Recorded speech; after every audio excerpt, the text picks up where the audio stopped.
Maybe I want someone kind with a soft heart. Maybe I want a lover boy or a lover girl. Maybe I just want a lover. He knits. Gorgeous. I knit. Love it. The last 4 pages in the book being just horse birth. Hi. Hello, everybody.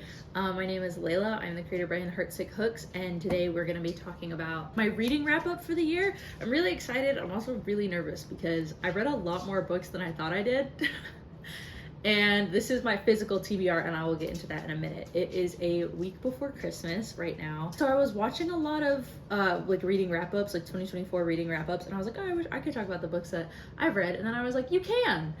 Oh, so that's what we're doing today. I also am moving, so please disregard the mess. I'm going through a breakup and I am moving. So that kind of explains some of the books I've read, some of the books on my TBR, and why this might be the last video in this apartment. So yes, let's just hop right into it. I have a pizza in the oven and I need to get this going. I literally just wanted to do a quick video real quick just so that I can kind of get this ball on the road, because the best thing after a breakup is new hobbies. So I do have this list ordered chronologically. For some reason, I probably should have started with 5 stars and then worked my way down, but I don't know, chronologically seemed to make the most sense, so that's how we're starting this. The first book I read this year, which was a really big surprise to me, was Legends and Lattes, which was a 5-star. I think the dates that I have down is I read that from January 2nd to January 25th, which absolutely checks out. I really love Legends and Lattes, and if you like fantasy, I wouldn't put it down as romantasy. I would put it down as fantasy with like sprinkle of romance. So if that sounds like your thing and you're really into like D&D and just kind of, I mean, I was a barista for 4 years and my D&D character is an orc, so this book was literally written for me. Following that, I also read Bookshops and Bone Dust. I read that in February. That book changed my life spiritually. I love that book. When I found out that the hardcovers were coming out, I was pumped, and I think my Christmas gift is gonna be a hardcover of that series, and then also Song of Achilles, which is coming up in June, so I will talk about that in a second. Another book that I read in the very, very beginning of the year was My Murder. I got it from the library, and I don't really remember anything. My Goodreads rating of My Murder was 4 stars, which is fine. I changed it while writing this down. I changed it to 3 stars just because it was okay.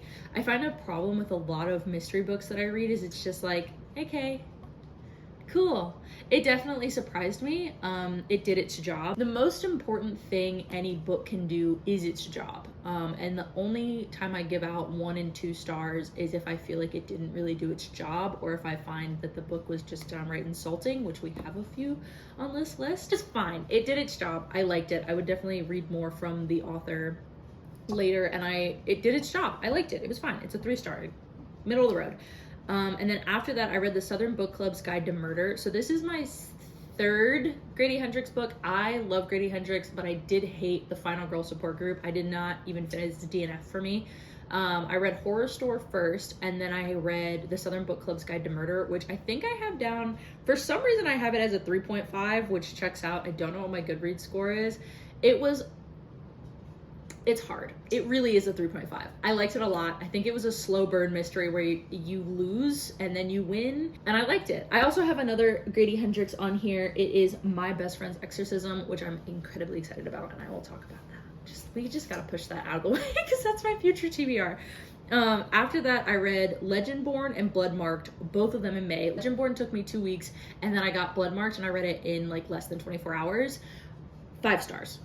5 stars. I loved it. I'm really excited for the 3rd book to come out. I'm really nervous because I have quite a lot of opinions about it, and if the main character ends up with someone who I don't want her to end up with, like it's a love triangle situation, if she ends up with the leg of the triangle I don't want her to end up with, I'm gonna be very upset. And I think it's leaning that way, and a lot of people, I just don't like bad boys in romance. They've never appealed to me. I'm just dark and mysterious, and I'm different and more different than the nice guy. It's just never appealed to me. And also, he was like an actual asshole to her at the beginning of the book, but then they bonded, and I was like, okay, cool, don't care. You went negative and now you're back at neutral. I like when we start off positive and then we get more positive. I'm trying to get into the romance drama right now, and it is incredibly difficult because of how often it's like, he's the dark fae prince, and he's dark and brooding and dark and bad boy and dark and murderous. Okay. Maybe I want someone kind with a soft heart. Maybe I want a lover boy or a lover girl. Maybe I just want a lover. Needless to say. However, that being said, when it is, she's dark and evil and a bad girl and wears leather, I'm all for it. For some reason, with women love interests, I don't give a fuck what font they come in. Give it to me now. I want it. I need it. Every shape and form I can get it in. But with men, I'm just like, get the fuck out. Like, get out. Get the fuck out. So I'm very particular, which is a pro and a con. But yeah, so I read Legendborn and Bloodmarked incredibly quickly. I really love those books, and I'm very, very, very excited. There is a book called Blood at the Root, which I haven't seen a lot of people talk about. It seems like it is in the same, I haven't done a lot of research on it. I thought about reading it, but instead of a female main character, it's a black main character, a black boy main character instead of a black female main character. And it seems very, like, similar magic systems, maybe? I don't know. I haven't really seen anybody talking about it, so I might have to read Blood at the Root and then give my official opinion on the two of them. The book that I read after Legendborn and Bloodmarked was Outdrawn. It is a sapphic lesbian romance. I think it is my first romance of the year, because I don't really count Legends and Lattes, and it did the job. I have it down as a 3-star. I think it was originally a 4-star, but I think that's just because I was excited about reading a black sapphic romance that I kind of let a lot of things cloud my vision. At the end of the day, I don't really care for the characters. That much. Even though they're supposed to be in their late 20s, they really acted late teens, early 20s. And I feel like, especially in queer romances, we need better writing. We need stronger characters. I'll take what I can get, don't get me wrong, but it's a little more important. Book I read after that, after Outdrawn, was I'll Give You the Sun. I think it's a 3-star for me. It was fine. It made me feel very, like, warm and butterflies. I personally came out of the closet when I was like 11. Like 11 to 15 was just me being like, hey guys, I'm this. Hey guys, I'm that. Hey guys, I'm this. And I'll Give You the Sun was absolutely, I feel like it encompassed that feeling of like your first queer crush of being like, oh my God, like, you know, like, it felt very youthful. I really like that book. It definitely, it's a good book to read for Pride Month. I will leave it at that. Second book I read, I think it was my last 5-star of the year, was Song of Achilles. I started physically reading that book on my Kindle, and then I shifted over to audiobook. I think I listened to the rest of it on Spotify. I'm getting the hardcover and I'm framing it. I'm gluing it onto the inside of my fucking eyeballs. I knew what was coming, and I don't want to spoil it. I really don't want to spoil it, but I knew it was coming and I cared about it so much. There are clips of me talking about this book somewhere because I was trying to film a YouTube video for it, and then I joined book club, and then I had to read it really quickly. And regardless, even though I was listening to it on like 0.14 speed, the end, I think I re-listened to the last 20 minutes 4 times because it just kept like, it just if you have not read or listened to the Song of Achilles, I heavily recommend it. It is long, it is lengthy, but she does what she needs to do, and we love her for that. I do have Madeline Miller's second book, Circe, on my TBR, and I really want to get my hands on that. I think I have, it's not up here, but I do have Clytemnestra. I don't know if I'm pronouncing it right. I'm so sorry if I'm not. It is, I do have the physical copy. I have the hardcover. It's in my books. It's packed up. I will hopefully be reading it next year, but go lay down, go get comfy, go get comfy, go get comfy. After this, now we're entering book club territory, where a lot of these books, we kind of do like a pull from the hat in my book club. So these are not books that I sought out, but they're books that I read regardless. The first one is Before the Coffee Gets Cold, which is my first and only 1-star of the entire year. I think it is a 2-star on my Goodreads, but I hated this book. And we're entering spoilery territory for the rest of these books, so be warned. You've been warned. Not aggressive spoilers. I'm not going to go too into depth because I do have, my pizza needs to come out of the oven. But I hated this book. every single story really just felt like a woman giving up herself for a man, be it a relationship that she was in. I mean, they built the first story up, just for example, the first story, they built this woman up. She's a polyglot, she's a girl boss, she's ahead in her career, but her boyfriend didn't communicate adequately with her, and now she's just absolutely distraught over this man. And it was like, okay. One of the stories, a wife, even though her husband was like an asshole, he had no redeeming qualities. She's just like, yeah, I'll just be his caretaker for the rest of his life.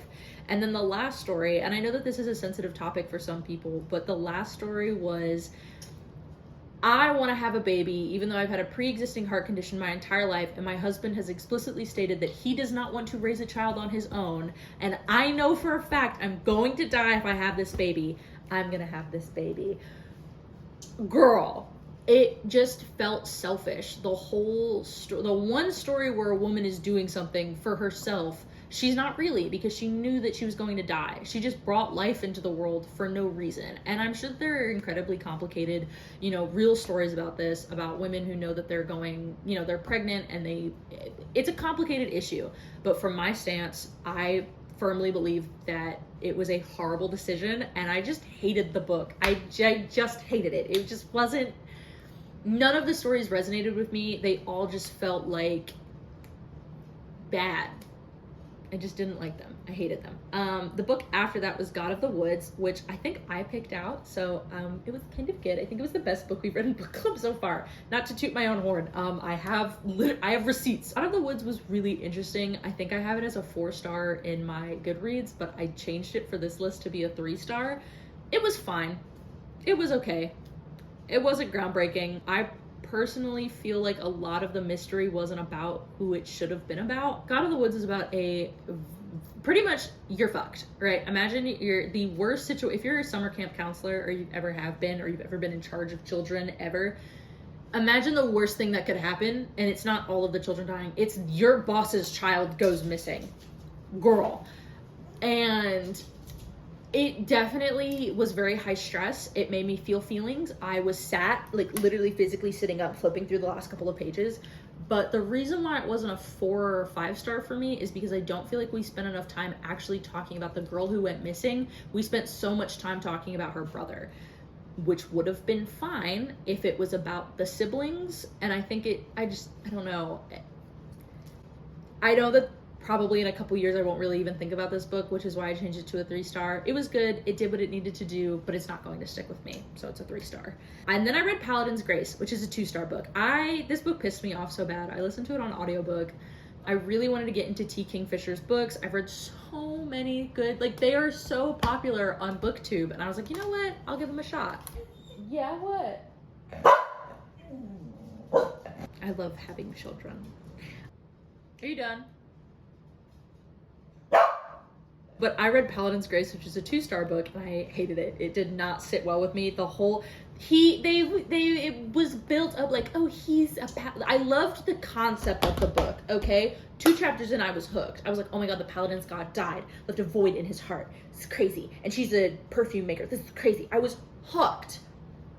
And then I had to sit through 8 hours. I think it was 8 hours. I have no idea. And then I had to sit through the rest of the book about him knitting her socks. He knits. Gorgeous. I knit. Love it. He was knitting her socks, and she was just like, but I don't think he likes me. Surely not. Girl, at the very bare minimum, he likes you as a friend. And that's okay. And it just felt so icky, I guess. Not really icky. I get so fucking irritated. Where it's like, but surely he wouldn't like somebody like me. Girl, why not? Well, my ex-husband told me I was bad in bed. Maybe he doesn't want to fuck you. Maybe he just wants to be friends with you. Is that a possibility? I just hate books like that. I'm so sorry. They just get on my nerves. Maybe you can just be friends with somebody. That's a possibility. Following Paladin's Grace was The Spell Shop, which was a book club book. I think I had it down as 4 stars, and I changed it to be 3 stars.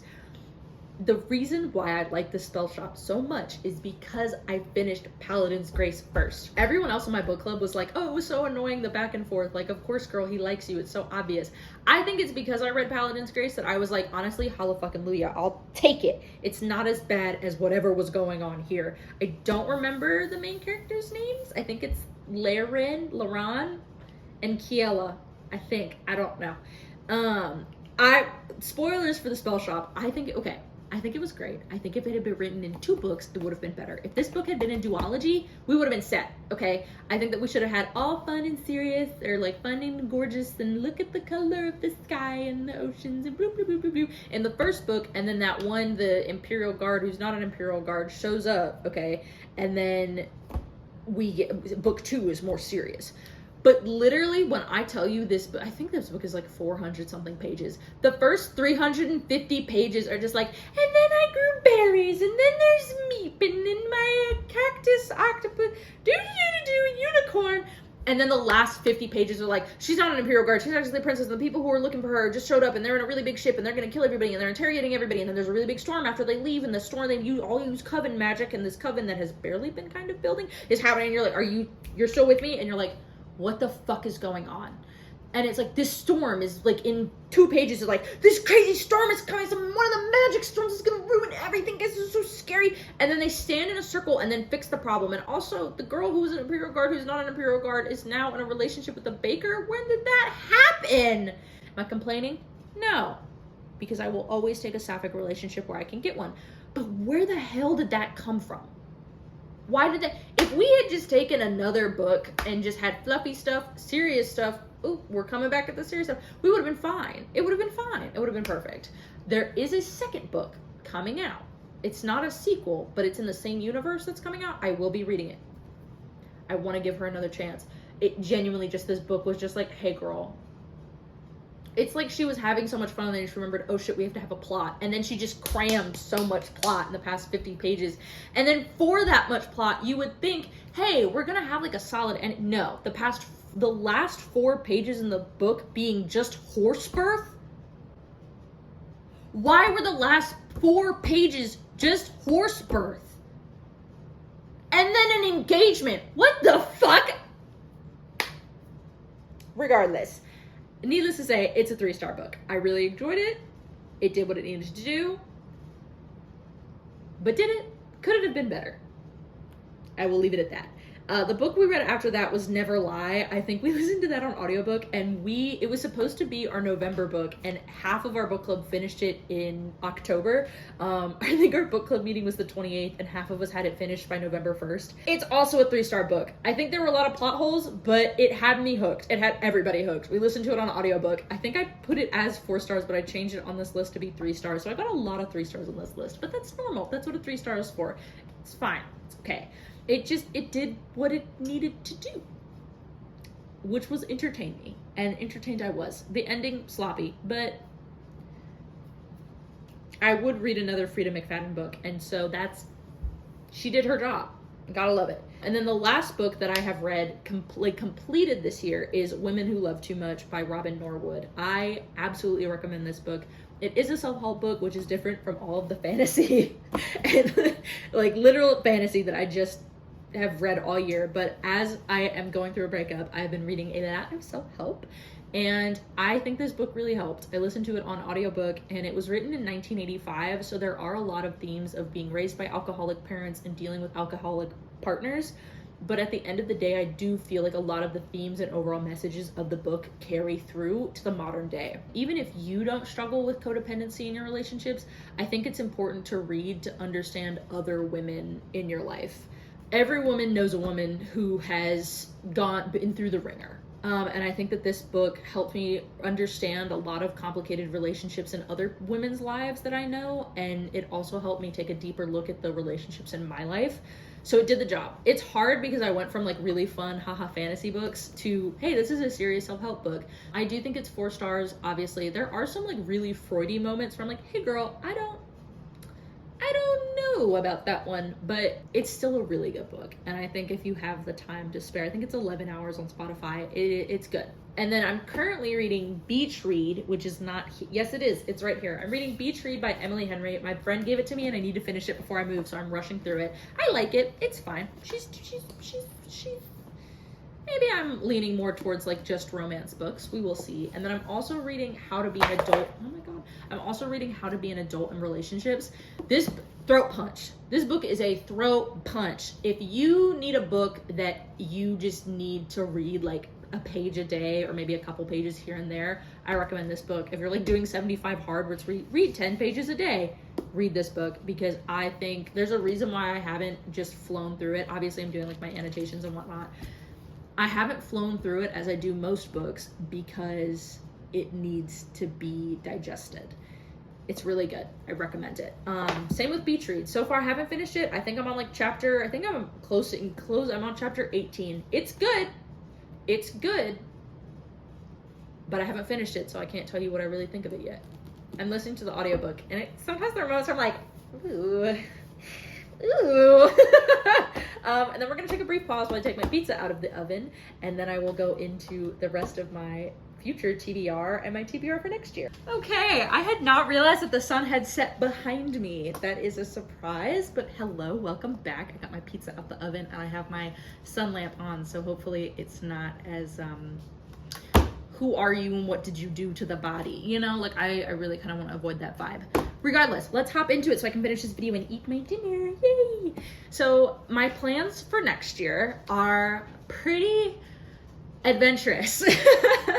I am just in general for this account, I want to post more, and I know I said that last year and at the beginning of this year, but unfortunately I really let my relationship get in the way of doing things that made me happy. That's not a diss to my ex-boyfriend. That is just the truth. And it's kind of one of the things that reading these books, you know, like How to Be an Adult in Relationships, and reading books about how to be an actual adult instead of just going off of what I think an adult should be, has been helping me realize, hey, you really need to do your hobbies more. It does not matter if you're in a relationship, girl, you need to do your hobbies. Sometimes let your hobbies take you away from your relationship. It's healthy. Let that happen. So I really want to dedicate more time, even if it's just a video a month, like a quick, hey, this is what I've been reading, this is what I've been crocheting, whatever. I really just want to do that. That's my goal. That will be fun. I also really want to get into filming more. I think that would be fun. Like I had a lot of fun. I was supposed to upload a video for my birthday trip, but I just did not do it because life got in the way. But I really had a lot of fun just kind of filming my family and filming the little moments. And I've noticed in the 6 months since my birthday, I've had a lot of fun going back and kind of just watching the candid moments. I really want to do that more. So that's one of my really big goals, especially for this account next year. But on reading plans, crochet plans, I don't have any crochet plans. We're just doing whatever the fuck comes to. Whatever comes naturally to my spirit is what I will do. I have been thinking actually about making a second account called Hooks and Books, if that even is a handle that still exists, where I put my crochet and my book stuff, and then having an account just for me. We'll see whatever happens. It's with the Lord now. But so reading plans I have for next year, I have 231 books on my TBR. That's a really big number. A lot of people say, I literally will go to Barnes and Noble and just walk around and be like, yeah, okay, that looks good. Put it on there. Put it on there. And I just add it so it becomes my personal library. So when I'm like, oh, I don't know what I should read next, I just go onto my Goodreads TBR and I just scroll until I find something that looks good. We need to get that number down. I think it would be really fun to try and get that number to 100. It's a big goal. I don't even know if I can do it, but I will try. And I think that that's what matters. I read 15 books this year. That is more than one book a month. Hallelujah, Lord. And I want to read more than that. I think I pay for Audible and Spotify, and I have Kindle Unlimited, so I really shouldn't have any excuses other than the fact that life can get in the way of things, okay? Some of my physical books, let's talk about it. I have The Starless Sea. This is a book that my ex recommended. We're still friends, but I'm gonna call him my ex because it feels more spicy that way. He likes books with a flowery ass prose. So do I think I'm going to get through this book with my consciousness intact? No, I need to be really bored, and I just need to power through the first like 100 pages. And then at that point, I'm hoping that the story will carry me the rest of the way through, and I think I can do it. I bought this really short book. This is going to be finished before the beginning of the year. It's called This Is Me Letting You Go. I think it's like a combination of essays. The author, Heidi Priebe, wrote while she was like going through some tough times, and it's giving very like Tumblr, you got this energy, but in the same way, I think it's something that we all, you need to hear it sometimes. You need to hear the basics. You need to hear the elementary things that you already know repeated back to you, just so that you can remind yourself. And I have been going through and kind of highlighting this book. So this will be finished before the beginning of the year. And maybe if I feel so inclined and feel like I've read enough self-help books that I can talk about it, I will make a video in January. That would be really fun. Shark Heart, which my grandmother read. I sent it to her house first because sometimes I just send books to her house for her to read first. And she felt very weirdly about it. I think it's a 3-star for her. She was like, there are some books where the chapters are so, yeah, she left like a note in here, which is super cute. I'm excited to get to that. There are some chapters that are just incredibly short, you know, like, and she said that it was weird, which that is what I've heard from this book, and I'm incredibly excited. I've heard that it's a book about, you know, grief, loss, loving people, and no matter what shape and form they come in, and continuing to love people. And I think that that's a book that I really need to hear right now or read. So I'm excited to get my hands on this one. We've got another Grady Hendrix book, baby. Let's fucking go. Everybody has told me that this is like their favorite Grady Hendrix book, and I'm locked in. Okay, this will be his 4th book that I have read from him. Everyone says that the movie TV show that they made on this sucks. I'm hoping it gives me Jennifer's Body. Maybe a little less gay than Jennifer's Body. I haven't really heard anybody say anything about how gay this book is, but I do love Grady Hendrix. All of his books just make me feel good. And then one of my favorite, most prized possessions now, I got this out of the breakup. I love Neil Shusterman. If you don't know anything about me, it is that I read Unwind like 4 times. I went to a lot of different high schools. So like my 8th grade year, they had us read Unwind. And then the school I went to for 9th grade had us read Unwind. And then the school I went to 10th grade had us read Unwind. And by the time I hit 10th grade, I was like, hey girl, I already read this book. Please don't make me read it again. And so she didn't make me. But I do love Neil Shusterman. And I have heard so many things. What is this? Getting things out of breakups means that sometimes you just get the most random thing. Like, what the hell? What is coming out of, whatever. Regardless, you get the most random things out of breakups. And I made it a very big point. I said, you broke my heart. You broke up with me. Do I get Skype? And he said, yeah. And I said, yes. Oh my God. Thank you. So I got this, and life is good. Life is beautiful again. I'm really excited to get my dirty little grubby little hands on this, because I just love the way that he writes like dystopian world. It's just, oh, they're so good. And I've heard some really good things about, I think is it a trilogy or is it 4 books? I don't know. So that's my reading wrap up of 2024. Thank you so much for joining me today. I did not know that it got so dark. I love winter time. I love winter. That's actually another book that I really want to read, is How to Winter. I don't remember who wrote it, but it has been on my TBR, and I really want to get my little grubbers on that. It looks really good. I flipped through it while I was in Barnes & Noble, and it seemed like it would be really helpful. One of the tips that she talked about was like writing down a vision board for winter time, and I was like, I never thought of doing that. I never thought of doing that. I think it's also because I'm from North Carolina, and wintertime is just sad here. My mom's in Alaska right now, and she's like, look at this snowing! A dead whale washed up on a beach. And then I'm like, it's been gray for 2 weeks, and I don't even know. Like literally, I get off work at 4 p.m. I come home, and then as I'm decompressing, I look outside and it's already dark out. How am I supposed to do anything? What? So I'm really excited. I hope that book can kind of help bring out some je ne sais quoi excitement about this really awful time of year. But thank you so much for joining me. I will probably not see y'all until the next year. So see y'all then. I'm excited to get settled in. I'm moving to my grandparents' house. I'm becoming one of those girls who lives with their grandparents. Healing. But yeah, I'm really excited. I think my room's gonna be like purple and yellow, and I'm actually gonna put in effort to create like a little hobby area and like a filming area. I get to keep the couch, so I will have my fun little green couch that I will be filming on. My sun lamp. That's time for me to go. Okay, all right, bye guys.